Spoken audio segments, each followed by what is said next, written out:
प्रिय मित्राणि, नमः संस्कृताय। संस्कृत शास्त्र गंगा चैनल पर आप सभी का स्वागत है। आइए, जैसा कि हम भारतीय दर्शनों का सामान्य परिचय देखे थे, उसी के क्रम में अब हम सांख्य कारिका, जो श्री ईश्वर कृष्ण विरचिता सांख्य कारिका, उसको हम पढ़ने का प्रयास करते हैं। तो श्री गणेशाय नमः। अब हम एक ग्रंथ का प्रारंभ कर रहे हैं। प्रभु इसे संपूर्ण करें। दुख त्रयाभिघाताज जिज्ञासा तदपघात के हेतौ दृष्टे सा पार्था चेत नैकान्त्यात् अत्यंततो भावात्।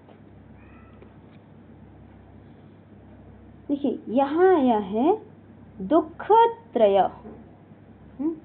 दुख त्रय, दुख त्रय कौन कौन से? 3 दुख। तो एक प्रकार से यहाँ समझिए, यह दुख त्रय का अभिघात, अभिघात मतलब उसके प्रहार से, मतलब दूर करने। एक तरफ से यह सांख्य कारिका का प्रयोजन भी है और दूसरा मंगलाचरण भी है। तो कह रहे दुख त्रय, 3 प्रकार के दुख। 3 प्रकार के दुख कौन कौन से हैं? आध्यात्मिक, आदि भौतिक और आदि दैविक। ये 3 प्रकार के दुख, उनके अभिघातात, उनके अभिघात से अर्थात उनके प्रहार से क्या होती है? जिज्ञासा, एक प्रकार की जिज्ञासा मन में उत्पन्न होती है। तत् अपघात के, तत् उन 3 प्रकार के दुख, तद अपघात के, तत् मतलब वही जो दुख त्रय है, 3 प्रकार के दुख, अपघात के, उनके नाश करने वाले कौन होंगे? हेतु, कारण में। दृष्टे, दृष्ट माने जो हमें दिखाई देता है, जो लौकिक उपाय दिखाई देते हैं, उपस्थित हैं।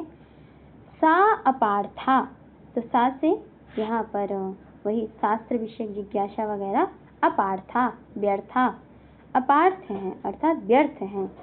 चेत, यदि चेत ऐसा कोई कहता है तो न एकांत अत्यंततः अभावात, इसे समझिएगा। न माने नहीं, तो यह ठीक नहीं है। एकांत, एकांत माने क्या होता है? जो हिंदी का एकांत है उसे मत लीजिएगा। एकांत मतलब निश्चित रूप से, और अत्यंततः माने हमेशा, हमेशा के लिए, सार्वकालिक। अभावात, अभाव होने से, मतलब ऐसा नहीं है कि उनका एकांत निश्चित रूप से और अत्यंततः हमेशा, हमेशा के लिए नष्ट हो जाए, अपघातक हो जाए। तो कहने का अब पूरा आप एक एक पंक्तियों का अर्थ समझ लिए। अब इसका हम ऐसे देखते हैं। देखिए, दुख त्रय, इसको हम हाइलाइटर लेते हैं। देखिए, दुख त्रय, 3 प्रकार के दुखों कौन कौन से? आध्यात्मिक, आदि भौतिक और आदि दैविक के द्वारा तद अपघात के, उनके अभिघात से, उनके द्वारा जो किया गया है अभिघात, उनका प्रहार, उनके 3 प्रकार के दुखों से जो प्रहार किया गया, उनके तद अपघात के, उनके अपघातक, उनको विनाश करने के लिए, उनको नष्ट करने वाले के कारण, उनको जो नष्ट करने के कारण हैं, उनके हेतु, अपघात के हेतु जिज्ञासा, उसके विषय में जिज्ञासा होती है। मतलब किसके? उन 3 प्रकार के दुखों को दूर करने की जो मन में जिज्ञासा होती है। तो कोई कहे कि उन 3 प्रकार के दुखों को दूर करने के लिए जो हमारे दृष्टि, जो हमें दिखाई पड़ने वाले उपाय हैं, हाँ, ऐसे उपाय हैं जिनसे हम 3 प्रकार के दुखों को दूर कर सकते हैं। तो सा अपार्था, वो जो शास्त्र विषयक जिज्ञासा है, जिज्ञासा अपार्था, व्यर्था। तो ऐसा कहना जो कह रहे हैं, तो दुखों का न एकांत अत्यंततो अभावात। उन 3 प्रकार के दुखों का अनिवार्य रूप से हमेशा के लिए समाप्त नहीं हो सकता। मतलब ये कहने का भाव है कि जो प्रत्यक्ष उपाय है उनसे क्या दुख हमेशा हमेशा के लिए दूर हो जाएगा क्या?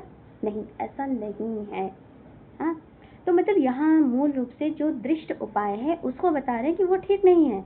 ऐसा नहीं है कि आपके पास जो दृष्ट दिखाई दे रहा है उन दिखाई देने वाले उपायों से आप 3 प्रकार के दुखों को दूर कर लेंगे, और मान लीजिए अगर दूर भी हो गया तो बहुत होगा, 1 घंटे के लिए, 1 महीने के लिए, 1 साल के लिए होगा, लेकिन ऐसा नहीं है कि वह दुख एकांत निश्चित रूप से और अत्यंतता हमेशा हमेशा के लिए उसका अभाव हो जाए। ऐसा तो दृष्ट उपाय में ऐसा कोई दृष्ट उपाय आज तक बना ही नहीं है। ऐसा कोई मतलब अलौकिक उपाय तो है नहीं, दृष्ट उपाय है। और दृष्ट उपाय है तो दृष्ट उपाय में इतनी सामर्थ्य तो शक्ति है नहीं कि 3 प्रकार के दुखों को वह हमेशा हमेशा के लिए और निश्चित रूप से नष्ट कर दे। तो कह रहे हैं तो क्या, इसलिए सापार्था, अगर शास्त्र विषयक जो जिज्ञासा है तो आप उससे कह रहे हैं कि अपार्था, तो ऐसा नहीं है, मतलब वह अपार्थ नहीं है, वह व्यर्थ नहीं है। अब इसको आगे और देखेंगे। यहाँ मुख्य रूप से आप समझिए दुख त्रय, हाँ, तो इसी को समझ लीजिए। ये जो 3 प्रकार के दुख है ना, ये सबसे पहले हमने आपको बताया आध्यात्मिक, आदि भौतिक और आदि दैविक। तो ये आध्यात्मिक दुख जो है इसको 2 प्रकार से विभाजन किया गया है इसका। आध्यात्मिक दुख में एक दुख आता है शारीरिक और दूसरा दुख आता है मानसिक। शारीरिक दुख जैसे हमारे शरीर, जो हमारा शरीर ये कहते हैं ना पंच तत्वों से मिलकर यह शरीर बना है, उसमें यदि वात, पित्त और कफ, ये 3 प्रकार की अगर इनमें विषमता आ जाए, समता है तो ठीक है, यदि इनमें विषमता आ जाए तो इस कारण से जो उत्पन्न होता है दुख, वह क्या होता है? शारीरिक दुख। जैसे एग्जाम्पल देट आप ले लीजिए, बुखार वगैरह, बुखार, खांसी, कुछ भी अगर हमारे शरीर में जो दुख हो रहा है उससे हमें कष्ट हो रहा है तो वह शारीरिक दुख है। तो शरीर में ये जो दुख, ये तो नैसर्गिक है, हाँ। और इसी प्रकार से मान लीजिए कि यदि हमारे मस्तिष्क में, मन में ऐसा क्रोध आया, क्रोध जैसे काम, क्रोध, लोभ, मोह, ईर्ष्या, भय आदि ये उत्पन्न हो, तो ये क्या होंगे? मानसिक दुख है। तो आध्यात्मिक ही, आध्यात्मिक के दोनों श्रेणी हैं, शारीरिक और मानसिक, हाँ। तो इसमें जो मानसिक है वो काम, क्रोध, लोभ, मोह, मद, जो 6 विकार बताए गए हैं वो सभी विकार मानसिक दुख में आ जाएंगे। और मानसिक दुख किसका भेद है? आध्यात्मिक का। तो इसी प्रकार से आदि भौतिक दुख दूसरा है। अब इसको देखिए, आदि भौतिक क्या है? जो भौतिक मतलब जिन्हें हम देख सकते हैं, जो भूत मतलब ये प्राणी या बाह्य कारणों से उत्पन्न होने वाला जो दुख है, यह है आदि भौतिक दुख। जैसे किसी पशु, अब कोई गाड़ी ड्राइव कर रहा है, अचानक से कोई पशु आ गया, अब पशु को बचाने के चक्कर में वह गाड़ी उसकी टकरा गई या गिर गया, बाइक पलट गई, तो इससे जो दुख उत्पन्न हुआ ना, वह आदि भौतिक है। किसी मनुष्य से कभी कभी दुख हो जाता है, किसी ने आपको कोई ऐसी बात बोल दिया जिससे हर्ट हो गए, तो उससे उत्पन्न दुख है, वह है आदि भौतिक। या किसी पक्षी से, सर्प से, किसी भी पदार्थ से जो आदि भौतिक है, जो भौतिक, जो संसार में दिखाई दे रहा है, तो इससे उत्पन्न होने वाला दुख है आदि भौतिक। इसी प्रकार से आदि दैविक, आदि दैविक देखिए, आदि भौतिक में जो हमें प्रत्यक्ष दिखाई देता है, लेकिन आदि दैविक में जो हमें प्रत्यक्ष दिखाई नहीं देता, जो हमें हमारी इंद्रियों से परे है, जैसे यक्ष, राक्षस, किन्नर, कोई ग्रह आदि, कहते हैं ना इनका मंगल दोष है ना, इनका गुरु तेज है, तो मतलब कुछ ऐसा जो ग्रह, नक्षत्र वगैरह, इनसे दुष्प्रभाव से जो उत्पन्न कष्ट हो, जो कष्ट उत्पन्न होता है, उसको कहते हैं आदि दैविक दुख। ठीक है, तो ये एग्जाम में पूछे जाते हैं। आध्यात्मिक, फिर से एक बार देख लीजिए, आध्यात्मिक, शारीरिक और मानसिक। तो शारीरिक में भी वो कुछ नैसर्गिक होते हैं, कुछ त्रिदोष जन्य होते हैं। तो नैसर्गिक में जैसे मतलब स्वाभाविक, नैसर्गिक माने स्वाभाविक भूख आदि लगते हैं, जिससे भी हमारे शरीर में पीड़ा होती है। जैसे हम कभी मान लीजिए भोजन सुबह का नाश्ता नहीं किया तो कभी कभी गले में दर्द हो, मतलब ऐसे जलन टाइप की होने लगती है और भूख बहुत तेज से लगती है, तो वो नैसर्गिक है, मतलब स्वाभाविक है। आप चाहे वो ना करेंगे भोजन तब भी दुख लगेगा, दुख होगा ही, मतलब वो स्वाभाविक है। जब उसे जो चाहिए उसे नहीं मिलेगा तो दुख अपने आप उत्पन्न हो जाएगा। और कुछ त्रिदोषजन्य है, ऐसे मतलब ज्वर आदि हो गए, बुखार वगैरह। उसी प्रकार से मानसिक, ये काम क्रोध आदि से उत्पन्न वाले मानसिक है। फिर दूसरा दुख था आदि भौतिक, जो भौतिक प्राणियों से, मनुष्य, पशु, सर्प, मृग आदि से उत्पन्न होने वाला कष्ट। और आदि दैविक है यक्ष, राक्षस, किन्नर, भूत, प्रेत आदि से उत्पन्न होने वाला दुख है, जो वह है आदि दैविक। ठीक है, हमें विश्वास है कि आप दुख त्रय को बहुत अच्छे से समझ गए होंगे। अब यदि आपसे कोई प्रश्न यहाँ से पूछा जाएगा तो बिल्कुल गलत होने की संभावना 0 हो गई। अब मतलब 0 हो, आपका सवाल गलत नहीं होगा। यहाँ देखिए 2 चीज़ और हैं, और सब चीज़ तो आप जानते होंगे, एक एकांतिक और आत्यांतिक। ये मैंने बहुत लोगों को मतलब देखा है, डाउट में रहते हैं कि एकांतिक क्या है, आत्यांतिक क्या है। तो एकांतिक का मतलब होता है जिस दुख का अनिवार्य रूप से नष्ट हो जाना, मतलब ऐसा दुख जो अनिवार्य रूप से नष्ट हो जाए। ऐसे आप समझ सकते हैं, जब हम किसी दुख को, कोई दुख हुआ, उसको दूर करने का जो उपाय करें ना, तो फिर उपाय करें तो वह हमें निश्चय रूप से विश्वास होना चाहिए कि जो हम उपाय कर रहे हैं ना, इस दुख को दूर करने का जो उपाय कर रहे हैं, इस उपाय से यह दुख अवश्य दूर हो जाएगा, अनिवार्य रूप से दूर हो जाएगा। तो यही है एकांतिक। जैसे मान लीजिए कोई व्यक्ति है, उसे बहुत मतलब बुखार हुआ है, तो बुखार को दूर करने का क्या है, वह औषधि लेगा। तो उस औषधि से मतलब उसका यह निश्चय तो होना, मतलब उसे निश्चय होना चाहिए कि इस औषधि को स्वीकार करने से, ग्रहण करने से मेरा जो बुखार है पूर्णतया दूर हो जाएगा। हाँ, ऐसा उसे विश्वास होना चाहिए। तो यही है एकांतिक। लेकिन ऐसा मतलब हो जाता है, क्षण के लिए हो जाता है, लेकिन पुनः तो आ जाता है ना। इसी के लिए तो कह रहे हैं सापार्था। फिर देखिए आत्यांतिक। आत्यांतिक का मतलब है जो हमेशा, आत्यांतिक ये कहने में भी अर्थ निकल आ रहा है, जो हमेशा हमेशा के लिए नष्ट हो जाए, समाप्त हो जाए, उसे कहते हैं आत्यांतिक। मतलब यदि जो उपाय का प्रयोग किया दुख दूर करने में, तो दुख तो दूर हो जाता है। तो हमें यह भी, इस बात का भी विश्वास होना चाहिए कि जो हमने उपाय किया दुख दूर करने के लिए, वह दुख हमारे जीवन में पुनः उत्पन्न ना हो। उपाय तो मान लीजिए किया, दुख है उसका उपाय किया, तो वो है अनिवार्य रूप से नष्ट हो जाएगा, ऐसा विश्वास है, वो एकांतिक है। लेकिन फिर विश्वास ये भी होना चाहिए कि वह दुख हमारे जीवन में फिर कभी नहीं उत्पन्न होगा, हमेशा के लिए सार्वकालिक और सार्वभौमिक रूप से वह नष्ट हो गया, समाप्त हो गया। यही है आत्यांतिक। तो इसका एक लाइन में आप दोनों का अर्थ समझिए, एक एक वाक्य में। एकांत का मतलब है निश्चित रूप से, और अत्यंत का मतलब है फिर से उत्पन्न ना होना। ठीक है, अब हमें आशा है कि आपको समझ में आ गया हो। यदि आपसे यह इस कारिका का मूल रूप से अर्थ पूछा जाए या कहीं लिखने के लिए आपके विषय में आए, तो इसका यह है कि दुःखत्रय अभिघाता, 3 प्रकार के दुखों के द्वारा जो अभिघात किए गए, जो प्रहार किए गए, प्रहार किए जाने के कारण उनके विनाश के लिए जो मन में जिज्ञासा उत्पन्न, स्वाभाविक है जिज्ञासा उत्पन्न होगी। यदि यह कहा जाए कि दुख को दूर करने के लिए हमारे पास प्रत्यक्ष दिखाई देने वाले उपाय तो मौजूद हैं, तो इसलिए जो शास्त्र विषयक उत्सुकता है, जिज्ञासा है, वो व्यर्थ है। तो कह रहे हैं, तो ऐसा कहना मतलब ठीक नहीं है। दुखों को अनिवार्य रूप से या हमेशा हमेशा के लिए इन दृष्ट उपायों से आप दूर नहीं कर सकते।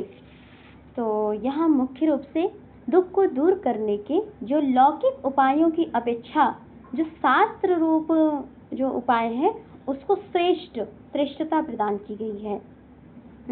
क्योंकि कोई भी व्यक्ति हो, थोड़े से कष्ट अधिक भले हो, लेकिन किंतु दुख को वह अनिवार्य रूप से और नित्य रूप से दूर करना चाहता है। तो इस कारिका का यही अर्थ है। और संपूर्ण कारिका जो है आर्या छंद में निबद्ध है। अब आगे चलते हैं।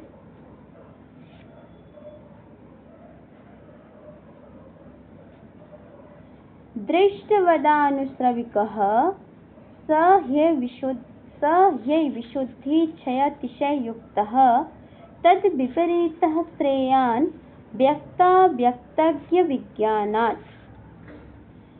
दुःख दृष्टवदानुश्रविकः स हि अविशुद्धिक्षय अतिशययुक्तः तद् विपरीतः श्रेयान् व्यक्त अव्यक्त ज्ञ विज्ञानात्। तो दृष्टवत वही जो पीछे पढ़ के है ना, वहां भी था दृष्टि। तो दृष्टवत जो लौकिक उपायों के समान, आनुश्रविक मतलब वैदिक उपाय, अनुश्रविक मतलब जो वेदोक्त उपाय हैं। स ही वह भी अविशुद्धि पूर्णतया दोष मुक्त, मतलब ऐसा नहीं है कि वैदिक उपाय पूर्णतया दोष मुक्त हैं। अविशुद्धि क्षय क्षरणशील होने से, अतिशय युक्त और न्यूनाधिक रूप या विषमता दोष से युक्त हैं, मतलब अतिशय उनमें है, कभी न्यून कभी आधिक्य, कभी सम कभी विषम, ऐसी परिस्थितियों से युक्त होने के कारण तद विपरीत उसके विपरीत श्रेयान क्या श्रेयान क्या श्रेष्ठ है। तो कह रहे व्यक्त अव्यक्त और ज्ञ के विज्ञानात्मक विवेक रूप से। तो व्यक्त मतलब होता है कार्य और अव्यक्त मतलब होता है कारण और ज्ञ का मतलब है पुरुष, उनका विशेष ज्ञान, ये श्रेय है। किससे श्रेय है? तो दृष्टवत को तो पहले बता दिए कि उससे श्रेष्ठ है जो शास्त्र विषयक। तो शास्त्र को दृष्टि को मतलब व्यर्थ बता दिए, उससे श्रेष्ठ है शास्त्र विषयक ज्ञान। अब यहाँ बता रहे हैं कि शास्त्र से भी मतलब दृष्टवत के समान जो अनुश्रविक है, जो शास्त्र विषय ज्ञान अनुश्रविक वेदोक्त उपाय है, वह भी उससे भी अधिक श्रेष्ठ कौन है? व्यक्त अव्यक्त और ज्ञ का विशेष रूप से ज्ञान। क्यों श्रेष्ठ है? क्योंकि जो अनुश्रविक उपाय है ना, वह अविशुद्धि, क्षय और अतिशय, इन तीन कारणों से युक्त होने के कारण उनके विपरीत ये जो व्यक्त और अव्यक्त और ज्ञ, इनका विशेष ज्ञान करना अधिक श्रेयान है, अधिक श्रेष्ठ है। इसी प्रकार से मतलब इनका कहने का भाव सीधा ये है कि जैसे जो प्रत्यक्ष दिखाई देने वाले उपायों की अपेक्षा जो वेद में बताए गए उपाय थे वह कैसा है? अशुद्धि, क्षय और अतिशयता, इन तीन दोषों से युक्त होने के कारण तो इनसे जो दुखों की एकांतिक और आत्यांतिक निवृत्ति ये भी दूर करने में समर्थ नहीं है, मतलब वेदोक्त उपाय भी। तो इस कारण से जो व्यक्त और अव्यक्त और ज्ञ है, इनका ज्ञान प्राप्त करना, इनको जानना क्या है? अधिक उत्तम है, अधिक श्रेष्ठ माना गया है। अब देखिए यहाँ पर कैसे, ये आपको यहाँ तीन चीज समझना है। अविशुद्धि क्या है, क्षय क्या है और अतिशयता क्या है। जी देखिए, जैसे अविशुद्धि का क्या अर्थ है? जैसे कोई भी सामान्य रूप से भी यज्ञ किया जाए, तो सामान्य यज्ञ में भी कोई चींटी मकड़ी वगैरह कुछ भी, मतलब जीवों की हिंसा हो ही जाती है, मतलब ऐसा नहीं है कि वहाँ पर हिंसा नहीं होगा। और एक श्रुति वाक्य भी है, पैर की हिंसा न भवति। फिर भी मतलब उससे कोई भी यज्ञ किया गया और उसमें थोड़ा सा भी पाप हो जाए तो उसका फल तो मिलता ही है। मतलब अनजाने में ही पाप हो जाए फिर भी उसके फल को तो भोगना पड़ता है। तो चाहे वो बड़े से बड़े याग प्राप्त करने पर स्वर्ग मिल जाए, लेकिन वो पूर्णतः दोष रहित नहीं है, क्योंकि उस स्वर्ग को प्राप्त करने के लिए जो यज्ञ किया गया उस यज्ञ में हिंसा हो गई, तो इस कारण से यह अविशुद्धि है। और दूसरा है क्षय। क्षय का क्षीणे पुण्य मृतलोकम विशंति, गीता का वाक्य है कि यदि व्यक्ति ने बहुत सारा पुण्य किया और पुण्य जब उस व्यक्ति का नष्ट हुआ ना, तो नष्ट होने पर पुनः इस आवागमन रूपी जो मृत्यलोक है इसमें वह आ जाता है। तो इस कारण से ये वेदोक्त में बताए गए हैं कि स्वर्ग आदि की प्राप्ति हो गई। हाँ, तो स्वर्ग आदि की प्राप्ति की स्थिति में तभी तक स्वर्ग की प्राप्ति होती है जब तक उसके पुण्य है, और जैसे वह पुण्य क्षीण हुआ तो पुनः इस मृत्युलोक में आ गया, तो इस कारण से उसको दुखों की आत्यंतिक निवृत्ति संभव नहीं है ना। तो इस कारण से ये क्षय है, क्षय रहित क्षय है। और अतिशयता, अतिशयता का मतलब है कि जैसे कोई व्यक्ति अधिक फल प्राप्त करने के लिए अतिशयता, या जो फल है वह कम या अधिक मात्रा में प्राप्त होता है। मतलब किसी ने ज्योतिषोम आदि यज्ञ किया तो ज्योतिषोम से यज्ञ से क्या मिलेगा, स्वर्ग की प्राप्ति होगी। और किसी व्यक्ति ने वाजपेयी याग किया तो उससे इंद्रत्व की प्राप्ति हो गई। तो यहाँ पर क्या हुआ, एक सामान्य या कम फल वाले जिसको सामान्य कम फल मिला और एक व्यक्ति को उत्कृष्ट फल मिल गया, तो दूसरे व्यक्ति को देख कर ना उसके मन में एक स्वाभाविक है, नेचर है, उसको दुख उत्पन्न होगा। तो इस स्थिति में भी उसकी आत्यांतिक निवृत्ति संभव नहीं है। इस कारण से यह भी ठीक नहीं है वेदोक्त उपाय भी। इसके 3 कारण बताए, अविशुद्धि, क्षय और अतिशयता। तो इससे श्रेष्ठ क्या है, कह रहे व्यक्त, अव्यक्त और ज्ञ, इसको भी जान लीजिए। व्यक्त क्या है, व्यक्त मतलब जो व्यक्त हुआ है, जो कार्य है। तो आप इसमें आगे पढ़ेंगे कि सांख्य शास्त्र में कुल 25 तत्वों की गणना की गई है। तो 25 यहाँ आप गिन लेंगे, अभी आ जाएगा इसमें। तो व्यक्त में 23 तत्व आते हैं। कौन कौन से, पहला एक प्रकृति है। हाँ, तो प्रकृति, यहाँ प्रकृति को नहीं काउंट करेंगे, हम आपको ऐसे बता रहे हैं कि प्रकृति से जो उत्पन्न होते हैं ना वो 23 तत्व हैं। हाँ, एक तो ज्ञ हो गया, ज्ञ मतलब वो पुरुष, और अव्यक्त हो गया प्रकृति। अब ये व्यक्त जो है ये 23 तत्व हैं। तो ये व्यक्त किससे उत्पन्न हुए, अव्यक्त से। अव्यक्त क्या है, वह है प्रकृति। तो इस व्यक्त तत्व में महत आता है, महत मतलब बुद्धि, अहंकार, 5 ज्ञानेन्द्रियां, 5 कर्म इंद्रियां और 5 तन्मात्राएं, 5 महाभूत, 20 ये हो गए, और मन, बुद्धि, अहंकार, ये 23 तत्व जो है अव्यक्त में के अंतर्गत आते हैं। उसी प्रकार से अव्यक्त है, अव्यक्त किसको कहते हैं, प्रकृति को। और प्रकृति क्या है, सत्व, रजस, तमः, साम्यावस्था प्रकृति। सत्व, रजस और तमस, इन तीनों की साम्यावस्था को क्या कहते हैं, प्रकृति, जिसको सांख्य शास्त्र में एक टेक्निकल शब्द है अव्यक्त नाम से जानते हैं। इसको नित्य भी कहा गया है, आप ध्यान रखिएगा। और एक तत्व है ज्ञ। ज्ञ, इसको सांख्य मतलब ज्ञ शब्द से कहता है, और ज्ञ का अर्थ है पुरुष। ज्ञ मतलब जो ज्ञान स्वरूप है, जानाति इति ज्ञः, जानाति इति ज्ञ की व्युत्पत्ति के अनुसार ज्ञ पुरुष ज्ञान स्वरूप है। यह भी नित्य तत्व है। मतलब सांख्य में 2 नित्य तत्व हैं, एक पुरुष और प्रकृति, दोनों को नित्य कहा गया है। तो इस प्रकार से इसमें यह कहा गया कि इन दुखों को दूर करने के लिए जिस प्रकार से दृष्टवत नहीं सही था, 3 दृष्टवत जो दृष्ट उपाय थे उनसे दुखों को हमेशा हमेशा के लिए दूर नहीं किया जा सकता, उसी प्रकार से जो आनुश्रविक उपाय हैं उससे भी दुखों की आत्यांतिक और एकांतिक रूप से दुखों को दूर नहीं किया जा सकता। तो कहें फिर क्या कोई और उपाय है क्या? आपने दृष्टवत और आनुश्रविक दोनों उपायों को निरस्त कर दिया, तो आप ही बता दीजिए अब क्या और कोई उपाय हो। तो उन्होंने कहा जी है। उससे भी श्रेष्ठ एक उपाय है व्यक्त, अव्यक्त और ज्ञ। इन 3 प्रकार का यदि आप विशेष ज्ञान, विज्ञान मतलब विशेष ज्ञान, विशेष रूप से इसको जानते हैं तो आपके दुख पूर्णतया, मतलब इस जो जन्म मरण रूपी